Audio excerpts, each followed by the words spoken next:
for my whole lifetime, Tories have been the party that have got the seat where I live.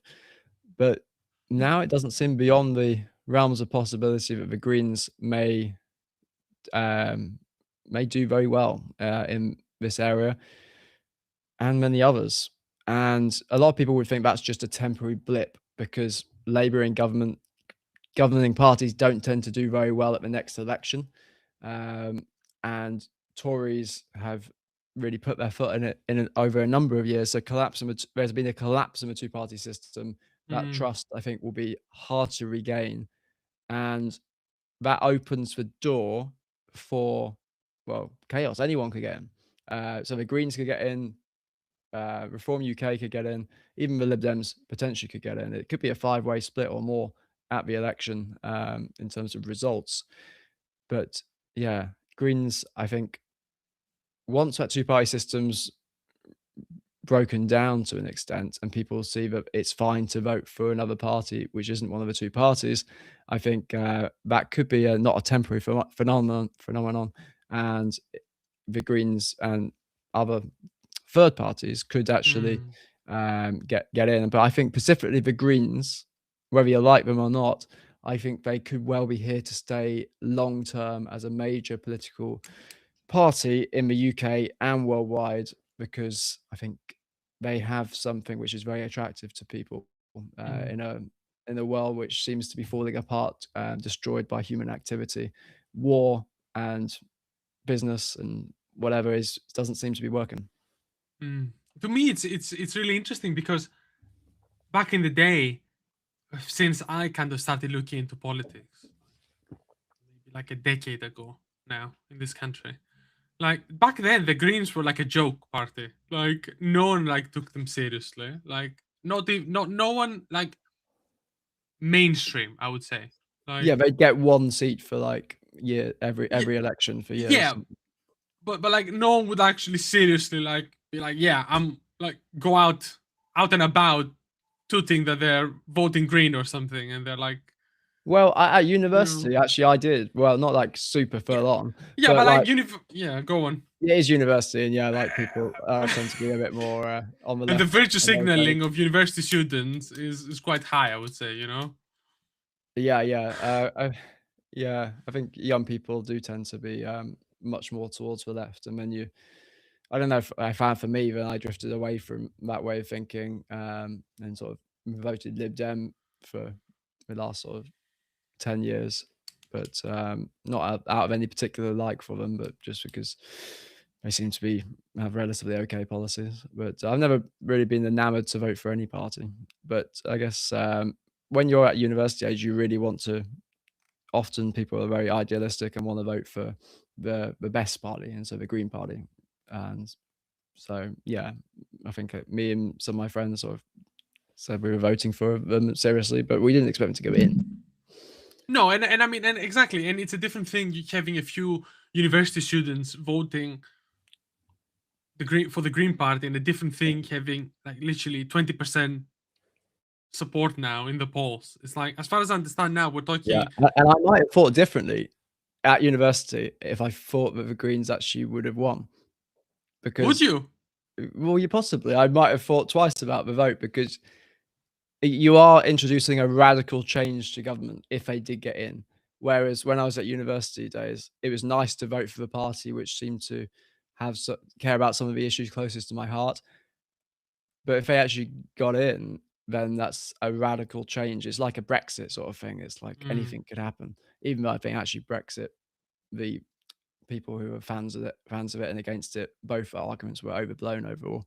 But yeah, like if the Greens did get into government, I think there would be significant change for better or worse. For sure. Like going back to the polls, it seems like we're gonna have Reform first in the polls, as far as I understand. Greens coming second, right? I think then you have Labour and Conservatives somewhere in No, between. I think Lib Dem could get third. They got third in the last election. If you look at like they got 72 seats, won in the last election. I think it's quite reasonable that to think that Labour or Conservative or both will fall below 72, and also if Conservative and Labour are coming down, then Lib Dems, who've got very good local party infrastructure, they should be able to take some of those seats at least. So I would be surprised if the Lib Dems didn't at least get 100 seats. What about the dark horse? The dark horse. The dark horse of the upcoming election that might surprise everyone. Who's that?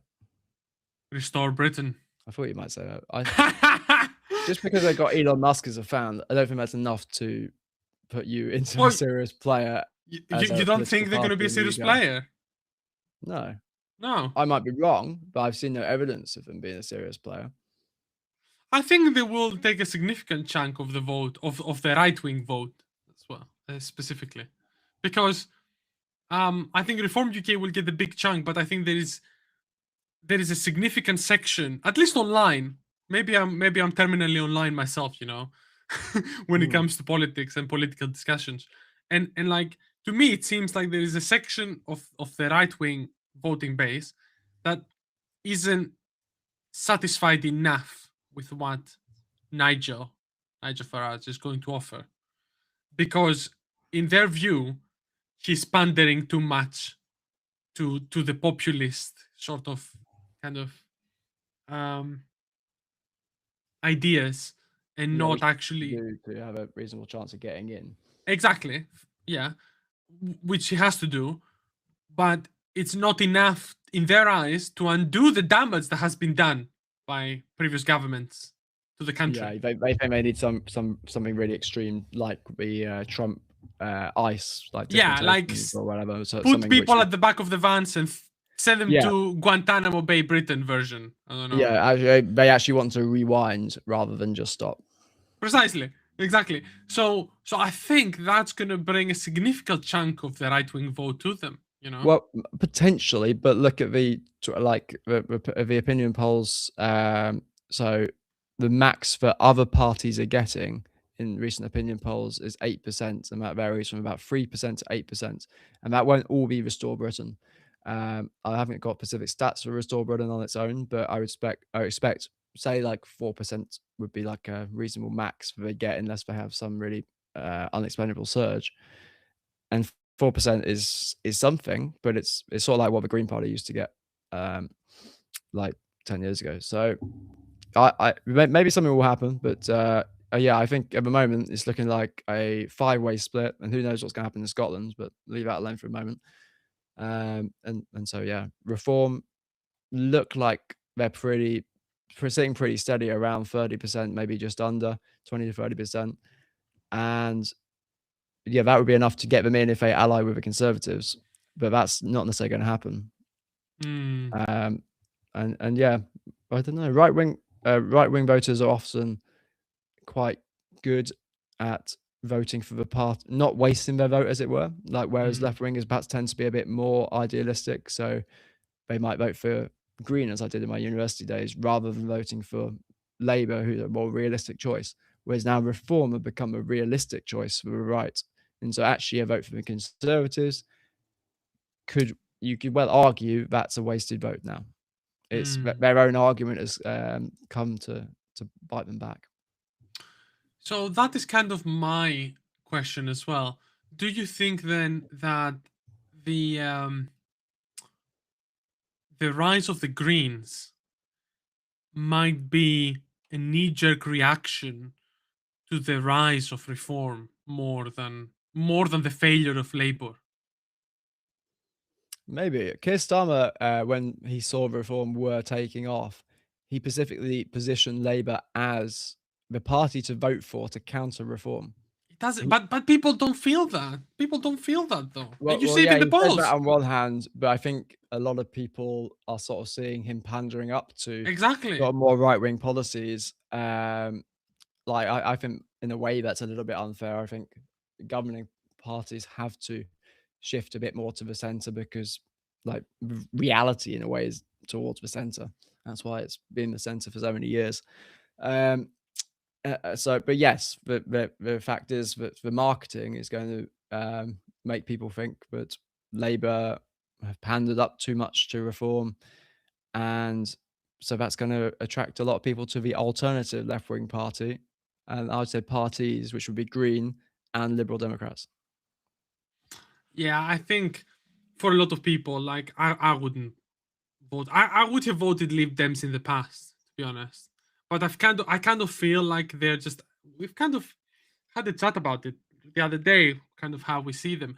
Like I kind of see them as like a little bit irrelevant now. Like they're not like They are a vanilla party.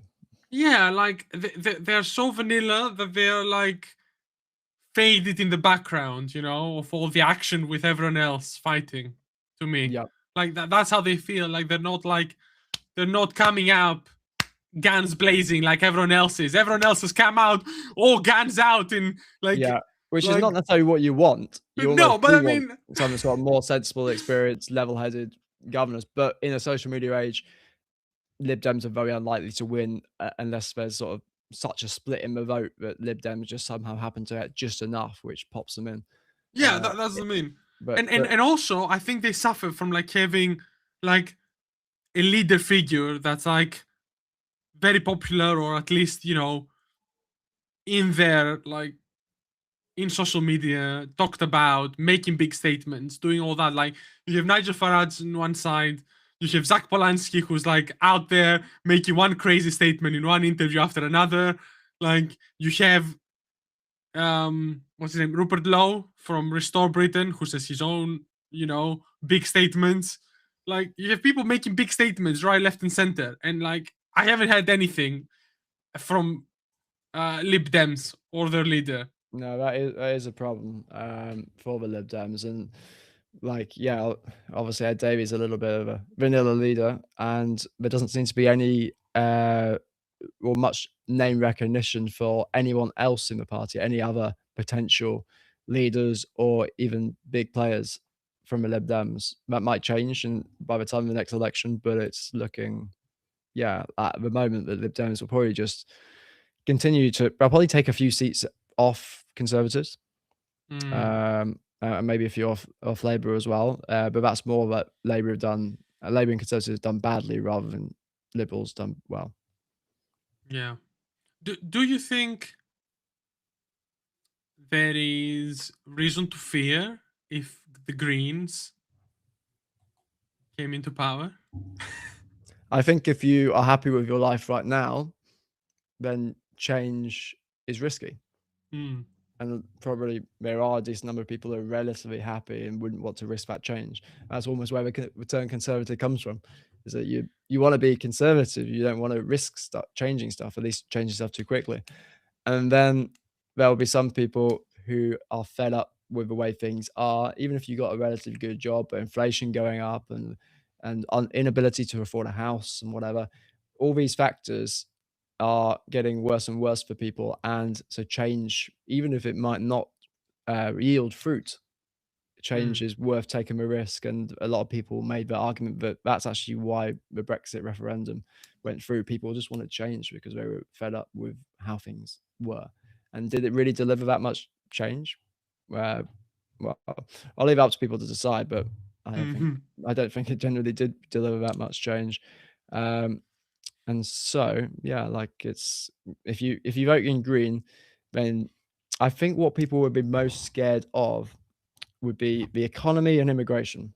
Yeah, I was gonna mention that. I was gonna go into immigration specifically Mm, because everything I heard about criticism, the major like criticism against the Green Party anywhere online that comes from the every side I think of the political spectrum is that Greens will open the borders and let all the immigrants in and destroy the country. So, but I don't know. As far as I had seen, like when I had seen Zach Polanski talk about it, he didn't say that. He didn't mm. say that he was in favor of like uncontrolled migration and bringing everyone in. I suppose I think he might have said it as like a utopian goal of the Greens that we could have open borders, but in a sense of open borders through some sort of control at the same time, which actually I suppose is like counterintuitive. How can you have open borders while also controlling them? But I don't know. I, when I had heard him talk, he didn't say that he wanted like full on open borders now in the UK. Yeah, it's I'm just looking at it now. It seems like they're they're pitching it as more humanitarian way of looking at immigration, like treating people with dignity, expanding the safe and legal routes to become a UK citizen. If it is safe and legal, then surely that's okay. And then refugees, I guess we should take some refugees in, but I guess it does become a problem if there's more and more war. And so what could have been a great policy in terms of a humanitarian policy, let's have more refugees, help people suffering around the world. 10 years ago, there was less war. Now things are looking different and may get worse. Let's hope not. But that could be, yeah, like catastrophic to take in the amount of refugees that we'll need taking in, or even our fair share. It would be catastrophic to take that many in because, yeah, it's things have changed.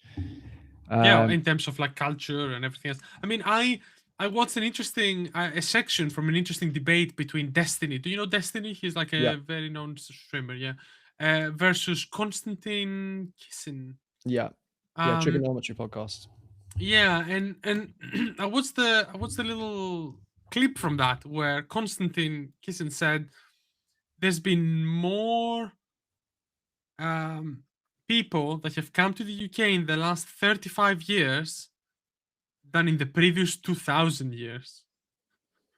Yeah, well, that's a little bit of a distorted fact in terms of population growth has dramatically increased, but that shouldn't necessarily take us away from the reality that that is a huge number of people compared to what was the case in terms of population like 50, 100 years ago.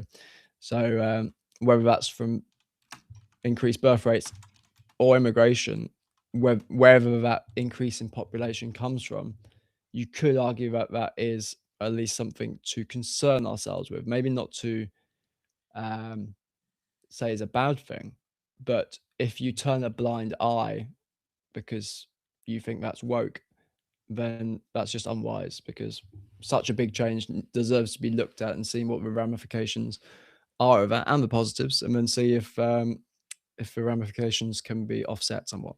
But there'll always be ramifications of such a big change. Yeah, I mean, Any change.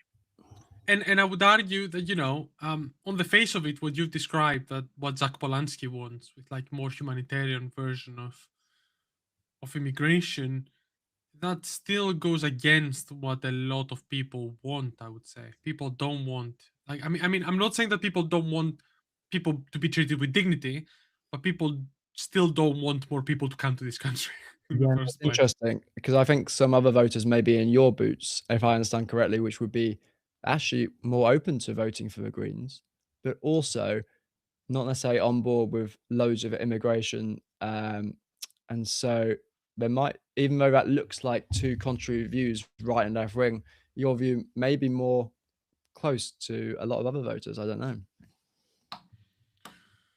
What that I about specifically the immigration that it's Yeah, but um you vote for Green, but also you wouldn't necessarily be completely on board with no, open borders. for sure I would vote for Green. I'm the first one to say it. Like at the moment, like I would vote for Green. Like if I was to go and vote in the election now, because and for me it is more of a knee-jerk reaction to the rise of Reform UK. To be honest with you, because they Mm. scare me personally. They scare me because I don't want to see Trumpism and and and this version of politics coming to the UK because But this would be so much worse for the country. okay, but logic would say that vote for maybe a more centre wing option on the left as an opposition to reform, because although Greens have risen, you could say that if you look over the last 30 years of UK politics, it's always the most centre party who got power. So the ones who won the elections have traditionally been the ones who are least extreme left or extreme right. And so But I would argue we're in a new era now of center isn't cutting it anymore.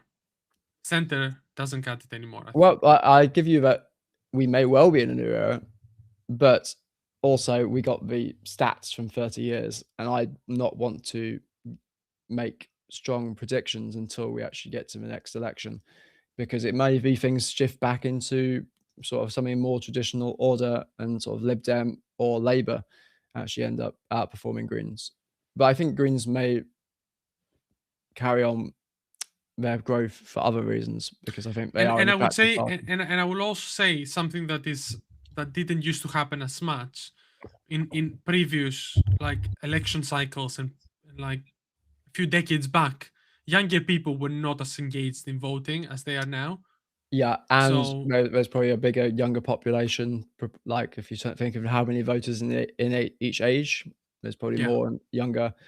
And if they are engaged, that's which what I mean. I think social media will do that, the Mm, failure of the traditional parties precisely. and the attraction of Zach Polanski, and both Farage and Polanski play social media as central to their strategies. Yeah, and that's what I mean. In the past, you didn't have so many young people being as engaged voters as they are now, and I believe that is going to really shift the outcome of Yeah. this election and future elections.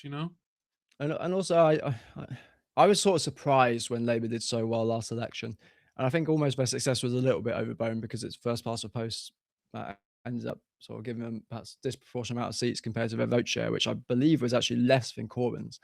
But anyway, Yeah, and it was, like and also it overshadowed the fact that Reform UK did extremely well in the previous election too. I think they got like 9 million votes or something like that, yeah, they which just was sort of fell insane. short on some of those seats. Yeah, and they just came short on a few like Yeah, 1,000 votes. It's time. yeah. Sorry, you were going to say something. I I interrupted. was going to say something, Sorry, but I broke your train of thought. I'm not sure. Yeah, I'm not sure what it was. No, yeah, that's what I mean. Oh It's yeah. it's Oh, sorry. gone. I was just gonna, yeah, my thought came back to me. So actually, before the last election, I was like, hmm, I think Labour may die. May Not, die. Just that's it. They disappear yeah, go into eradicated. oblivion. No, more like a gentle death, but like maybe some death throes, and maybe this election wins a death throw. But um, like maybe over time they'll fade out, because I think Labour, like even the name, the branding, it seems to be more of, I What think, date out of dated name. now? Is it? Like the fact that it was more like trade unions, workers' rights, which is still an important issue, Mm. but maybe it's not the main reasons people vote for parties. And I think name obviously is not everything, but it is something. And some people just go to the polling stations and just vote based on what the name is like, and because they really have no idea. Some people I, just have no idea about politics. I And know. so green is something you might actually vote for. If you had no idea about politics, you come into the polling booth and you've got all those things to tick, and you think, which one should I go for? Reform Britain. Yeah, things are pretty shit in my life, so yeah, let's go reform. Or like Just by green. the name. Yeah. Yeah, green. I like gardening. Let's vote green. Yeah, you underestimate, I think. Yes, you're actually, I think you're dead on right on this. I think there is a section of the population who will just go in the polling station and just vote based on what the name says. I think there is a section of the population who votes in that Yeah, way. They say, oh yeah, I like nature, I want them to stop cutting down trees. Yeah, green means trees, right? Take yeah, green. Like pretty much. it's like, Like, what are we maybe, doing here? maybe we'd like that not to be the case, but I'm pretty sure it is the case with some people, and maybe a bigger proportion than we'd like to think. Well, and some people just don't actually turn up, but probably some people do actually turn up and then just think, "Oh, I'll throw a vote in." Yeah, and I was gonna go back to something else about how people vote. And the fact is, I think that Labour hasn't done as good of a job showcasing the good stuff they've done so far. You What? So know? you're saying they have done good stuff, but they No, haven't yeah, marketed it correctly?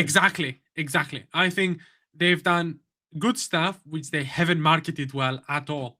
Like the other day, I was reading that the NHS queues have been the lowest they've been for like ages, years now, I think.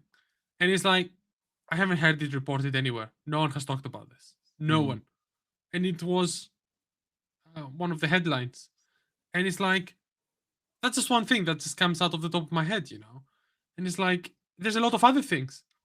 I also understand um, the way Keir Starmer recently has chosen to react into what's happening with the Iran war at the moment, with the war in Iran, and how he wanted to take a more restrained approach rather than jump in with Trump and just obey Yeah, what Trump which does. I think is actually quite wise. Like, he's obviously got the trigger in the Trump, but, actually, like, he doesn't want to make the same mistake as Tony Blair made. Also, if you look at opinion polling, people agree with him as not wanting to get really that involved. And I must say, I'm probably of that view. I'd probably rather us not get involved. And even if I was like a fan of getting rid of the Iranian regime, which I guess obviously they're not great guys, but I wouldn't necessarily want us to get our hands dirty doing it. Um, like And it's not just that at this let point. America And do it, and it's not even just getting your hands dirty at this point. People are thinking war costs money. That money will come from taxpayers, and it doesn't from necessarily us. change anything long term. Exactly. And it's going to be another. People say, Trump said it's going to be a few weeks, blah, blah, blah. Trump can say anything he likes. But, like, what if it's another 10-year war that we're going to be paying for because we've gotten involved? And people are saying that. People are saying actively, we don't want to be paying for another war now. And, like, you might be against that. You might be thinking, oh, do you really want to let Iran do whatever they want and have nuclear weapons tomorrow? Maybe that's, again, maybe that's an argument. But at the same time, taking a hasty decision to engage in all-out bombing down there might not be the wisest decision. And I feel like Labour taking a more measured approach with Trump and kind of like, let's wait and see sort of approach more than actually jumping into battle might be a good thing. Maybe, you know, Yeah. No, people can judge that. But going yeah, back to I it, think it shows yeah. a bit of strength from Starmer actually standing up to Trump for once. Like, obviously, you need to maintain a special relationship to some extent, but it's not a good look for Starmer also to look like he's so weak that he just does whatever Trump says. So I think there was going to have to be a point where he put his foot down, and I don't know. I think not necessarily that I'd vote for Labour next election, but it did kind of impress me more than the alternative. And I think actually Keir Starmer over because he's got a few years left. Well, let's provide his own party don't vote him out, but there's quite a while to the next election, and that will give some time for the policies to start showing fruit. And you're saying that NHS waiting list times are going down. And there's probably going to be other positives. I wouldn't be surprised about. I don't know if it would be enough for me to want to vote Labour, but actually, Labour have gone like I'm probably like in a minority of one here. Since the last election, Labour have gone up in my estimation rather than down. Really? Maybe not enough for me to vote for them. But while everyone's been hating on Labour, I've been thinking, yeah, okay, yeah, like Yeah, I think they're it's easy for okay, people. Yeah, and and it's they're not doing as bad as people are saying, and that makes me want to go back them up a little bit, back the underdog. And I think yeah, it's very easy to hate on the party and government, but they made tough calls. They're not trying to be populists, and I think that's ultimately what that's a very important part of a government that you want. You want someone that actually governs properly rather than just gets in the power and tries to put in whatever policy that they want to do. You actually want the art of governance, and which mm, Labour maybe have not got the art of marketing how well they're doing, but they do have some factors which seem to show that they're experienced governors. They know how to govern in terms of the art of it rather than the actual specifics of doing one policy or another. Yeah, and I mean, it's very easy to criticize a government, an active government, while you're not in government and you don't have to actually be the one that makes the decisions and makes Yeah. the calls and has to live with the consequences of that and take the blame. So I think it's easy for a lot of the other parties to say, "Oh no, you're not doing it right. You should do what Trump says." Blah blah blah. But it's like we'll see what's gonna happen. Like there's a lot of predictions that are saying now that Iran will keep fighting and they'll keep depleting billions of dollars of US and their allies with their little drone strikes until the battle of attrition results to the US backing off, even in some predictions now. It's possible because like it's in the Iranian sort of philosophy and their sort of religion almost to not give up, to rather martyr yourself, to die rather than to surrender is a better fate. Yeah, and And that's yeah. that's Trump's philosophy is the art of the deal in his book that he wrote decades ago. And I think that still seems to be relatively the case. He sort of thinks that people are kind of sensible, like Mm, they're sort of capitalist, we're rational, whereas that's not necessarily the case. no, Like it doesn't. especially with Islam, for better or worse. No, and that's what I mean.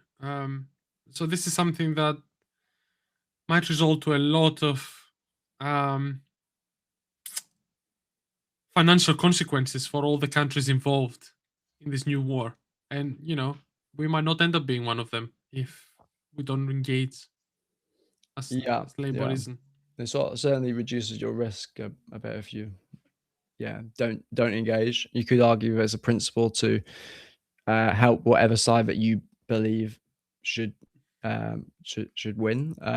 Like, I mean, there but is a principle to say that the UK Air Force base was attacked in Cyprus. That was a UK base yeah, which was bombed. So there is, to a degree, an argument there for defense of our own UK bases abroad. yeah. Well, I think defense is a very different But exactly, kettle of fish when attacking. Like, you can shoot down the drones and whatever, or yeah, even shoot them down where they're launched from in Iran or wherever. But yeah, to actually be attacking is a different kettle of fish. yeah. I mean, we got into now the discussion of the Iran war, and I I feel like this is a war we'll all end up paying, like everyday people. Like the reports are already in. Like gas prices in the gas stations have gone up already because of what's happening. It's like this is going to be another war that is not going to help anyone, and it's going to bring more financial consequences for everyday people across the world, not even just here.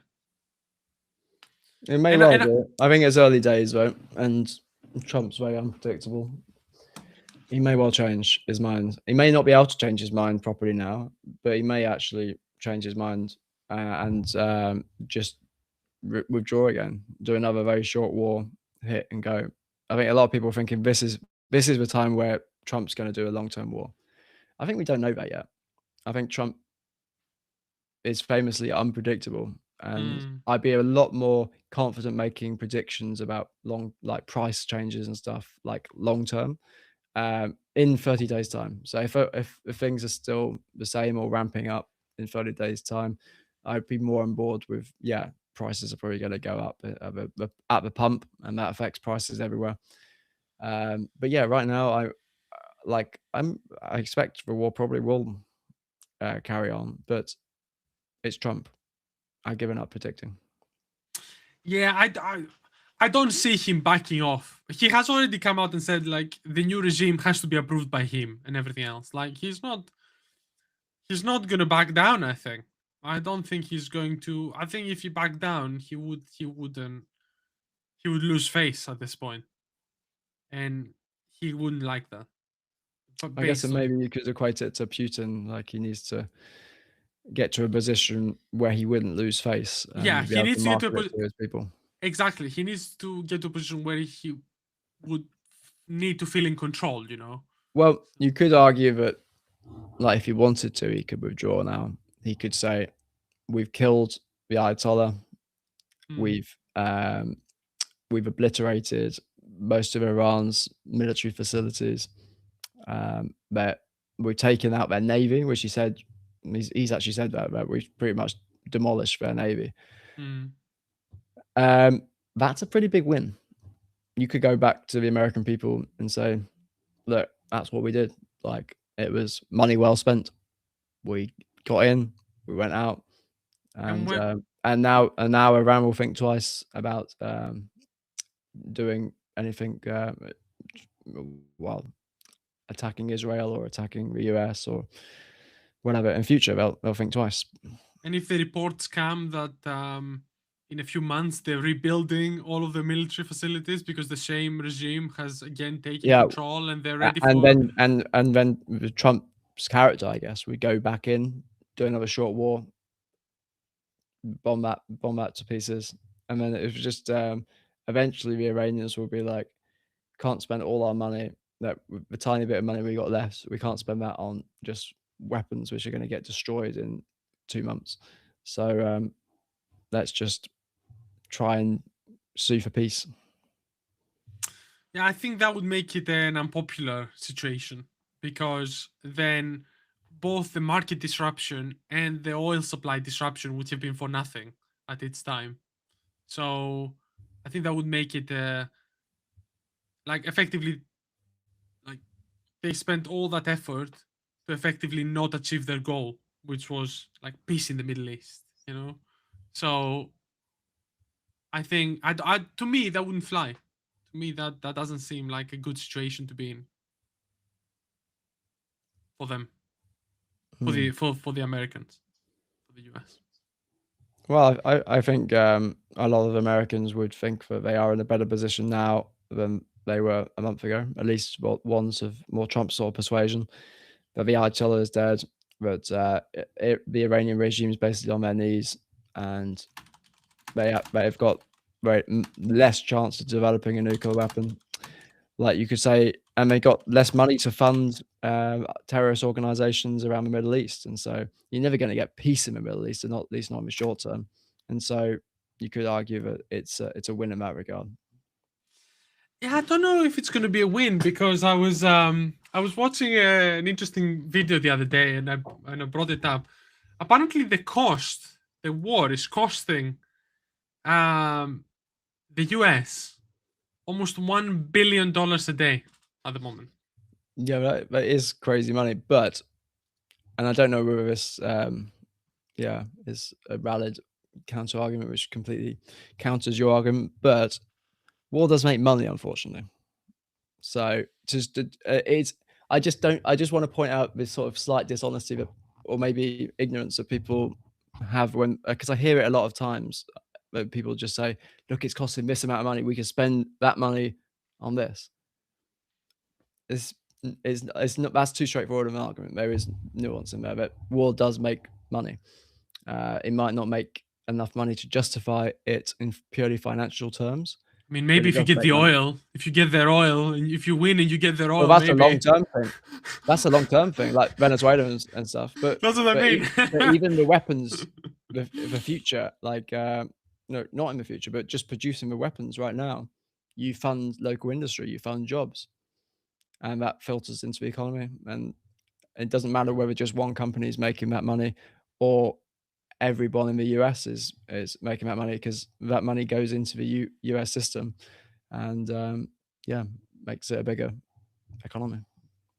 I know. It's just to me, it's a little bit. There's a little bit of irony there when they're spending this amount of money for war now daily, and we heard just a few months back, where Doge was cutting all the jobs, all the programs, all the funding, all the research to make a few £1 million savings that supposedly was wasted money for the US government, while now they're spending all this money to do war instead. Where again, it's not necessarily again profitable. No, I guess there is a world where you could square those two perhaps seemingly contradictory arguments. Like, an economy shouldn't waste money. Premise one. The US economy government was wasting some money. Every big government does. So we should tighten up our belts on that and cut wastage where we see it. You could argue Doge went too far, fair, but those three that argument can be an argument that we should save money, and then you could also say, yeah, war actually makes money as well as spends as well as money you spend, and also even if you've saved money as a economy and it's not constricted to go and then spend it on war, if that war is a just war that helps the US or maybe you think it's morally justified, well, maybe the Iranian war is not those two things. But it's possible that there is the case where those two arguments are not contradictory, that you should be saving money where there's wasted in your economy, but there's also that money that you've saved could well go justly to a war that you think would help your economy, your country, or just would be a good thing for the world. Yeah, fair enough. Fair enough. Yeah. So they're not actual contradictions, but there are things which, yeah, that's a very ceteris paribus type argument where there's not all the nuance of whether the war is actually a good or a bad thing, and whether Doge actually overcut and did more negatives and positives. Yeah, let's just save a few chip chains by firing tons of people here just to spend billions later on a war. I think there's a little bit of irony there. Well, I guess yeah, you're saying it wasn't saving that much money, and then you're just suddenly spending disproportionately more. Yeah, effectively. Well, yeah, but there is the saying, if you look after your pennies, and the pounds will look after themselves, and I think the government still needs to do that. And yeah, you could say, but why do we care about managing the smaller budgets? I'm trying to think of a smaller budget, like in the UK, of like a smaller budget of government compared to say education, which is like a lot of money. You should still try and manage your money in those smaller areas because there's lots of those smaller areas. Oh yeah, I'm just saying. Yeah, I'm just saying that people were like, oh yeah, look how good the job like Doge is doing and how much it's benefiting us. Like they've managed to save $1,000 per citizen or something now, and something like that. And people were so happy only to spend that money now already in war. It's like, it's to me there's a little bit of irony there. The Doge saving would be a long-term efficiency saving, supposing it's what it says on the tin. So you're not just saving the money now, you're saving the money potentially for hundreds of years into the future. Probably won't be 100 years into the future because more inefficiencies will creep in. But but the money saved was literally, my argument is the money was saved was literally like a drop in the ocean of the money spent by the military industrial complex, which is literally unchecked, unfettered, and is literally doing the most spending out of all the branches of government in the US. Well, yeah, that I guess, yeah, I don't necessarily agree with the military-industrial complex. I guess they'd argue that they're bringing in more money than they're spending. I haven't looked at the stats on that to tell you whether that's true or not. I know. But it could well be. It could be. Maybe. I know. It's just as you say, there is counter arguments. Obviously, there is counter arguments. You could argue that obviously this will benefit the US long term in many ways when it comes to oil and everything else. So maybe it's money worth spend anyway. So maybe, but where are the US getting this oil from? Like, I know other previous wars and Venezuela are oil related, but I hadn't heard that just because this war is in the Middle East, I hadn't actually heard that this is necessarily going to yield them more oil. I wouldn't be surprised if Trump somehow managed to find some more oil out of this. But yeah, like the Middle East countries that produce oil, I understood were more like sort of Saudi Arabia and around that area, not necessarily Iran has targeted the supply of yeah, and that's why oil prices have gone up, I think, rather than actually because Iran itself has a lot of oil, which it might well do because it's a big country. It's huge, actually. It's bigger than Turkey. Didn't know that. Yeah.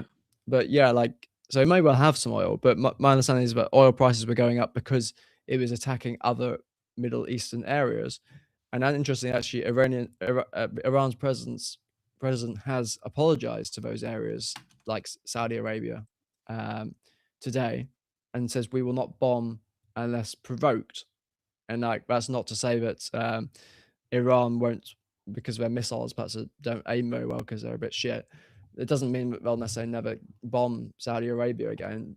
But since the apology, there's still been some missiles going in. But the point is that it might not affect oil prices that much because it's Iran don't really have an interest in going to all out war with Saudi Arabia and all the Gulf states.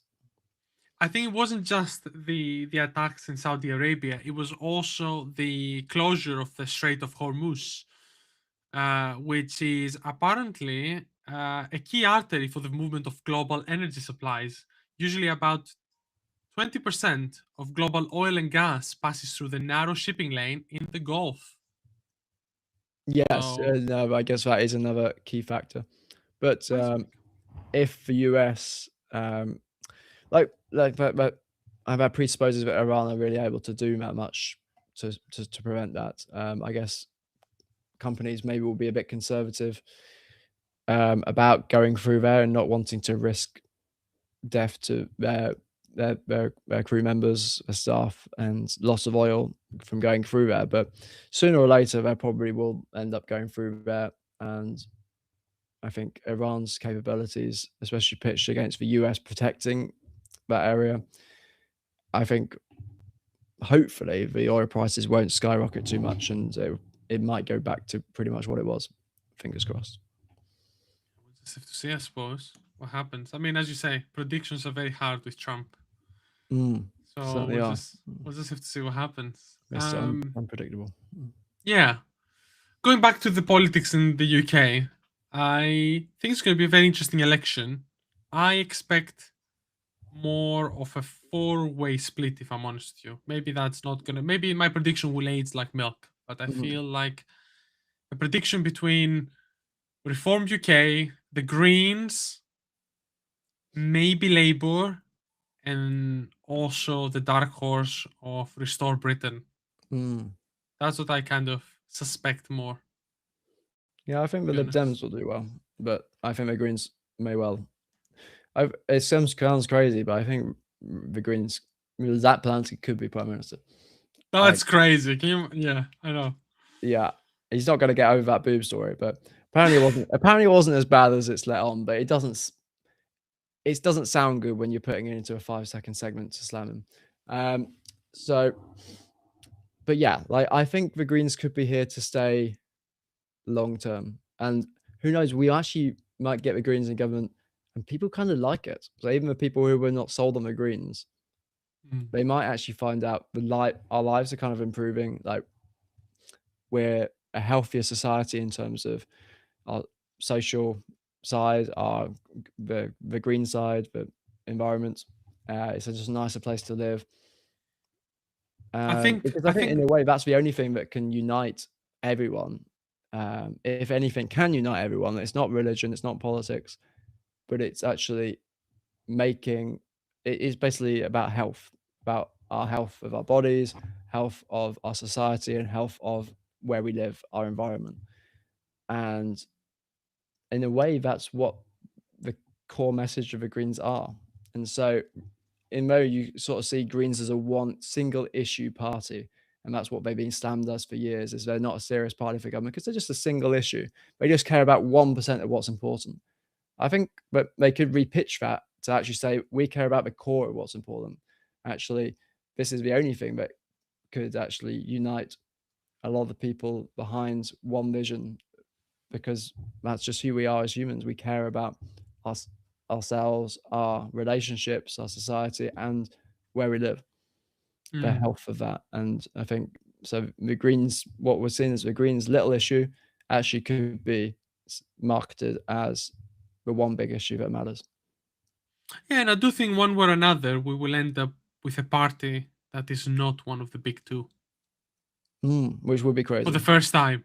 Yeah. like, because we never experienced that in our lifetimes, and it will be uncharted waters. Actually, exactly, and I think this is something that is one way or another Even will if be. Yeah. Labour or Conservatives, sorry, even if Labour or Conservatives win, then like no one's saying that at the moment, but they traditionally won, so it's like it could obviously happen. So even if they won, they have such a low percentage. It wouldn't even be like the coalition government with the Lib Dems in 2010.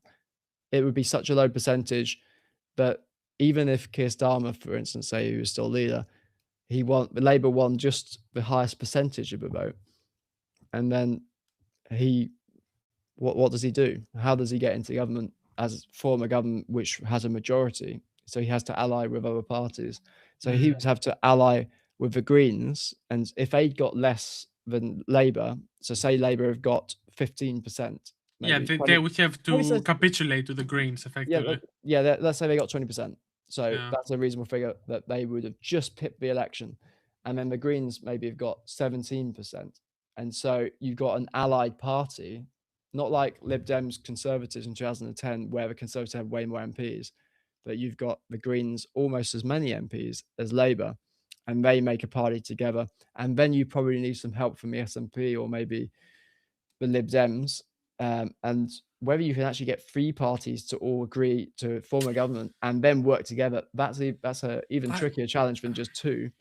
I think that is what scares people, though. I think a coalition government might end up a government that does nothing in the end for the next 4 years. Maybe, but that's if you don't want first past the post, or if you don't want I a know. two-party system, that's what you get.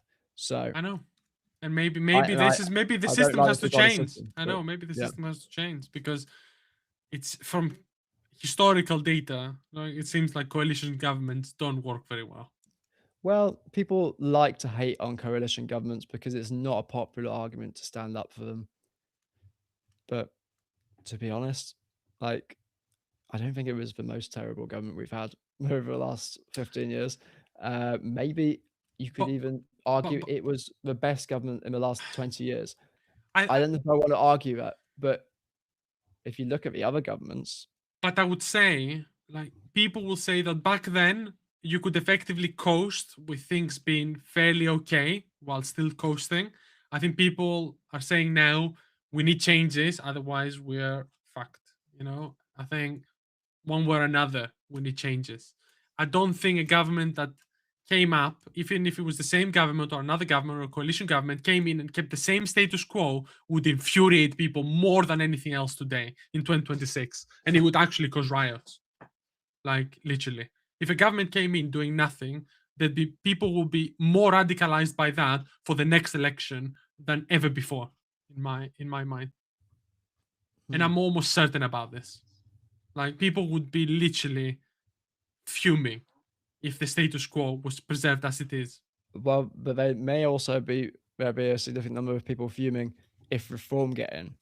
You may get riots, and Yeah, vice versa. If the Greens yeah. get in after I reform, get the biggest number of votes, they win the number of votes, but they can't pull a coalition together with Conservatives either because the Conservatives done shit or because the Conservatives just don't want to go into bed with reform. And so Zach Palensky becomes Prime Minister, and you've got the biggest party in terms of votes, Reform UK, not getting the government, and some people may well not be happy about that enough to riot. Obviously, yeah. But you're right. You're right. Anyone who wins, there will still be polarization. Whoever wins, because one side won't be happy. One side is going to be the losing side. But I feel like the status quo will make more people angry than just one side angry. Will make everyone Interesting. angry. Is my argument that Yeah, you could be right, but preserving that's things as interesting they how that could be the case. I think like preserving things as they are makes both the left and the right angry exponentially at the moment. I guess, well, is that not the argument that the extremes have won out, and that extremists, we've all become extremists, or most of us? Yeah, and yeah, there is an argument for that, and I feel like more and more people are becoming extremists. Yeah, because of this. Yeah, And I don't think that's a good place to be, but I don't know. Maybe the I feel like the Greens could pitch themselves as a non-extremist party.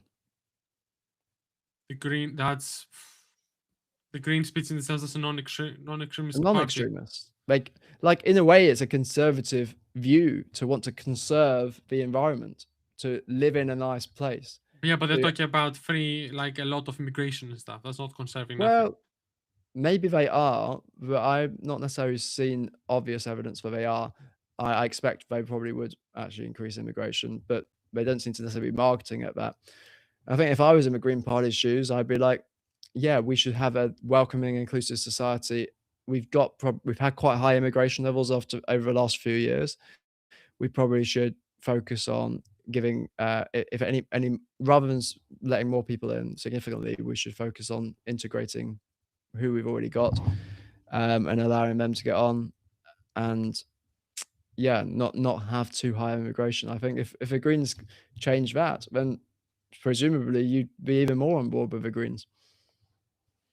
Yeah, And just there is precedent for other countries doing this. I think is it Holland or Denmark that the left wing government is in power, but they've got very conservative immigration policies, and that's not you.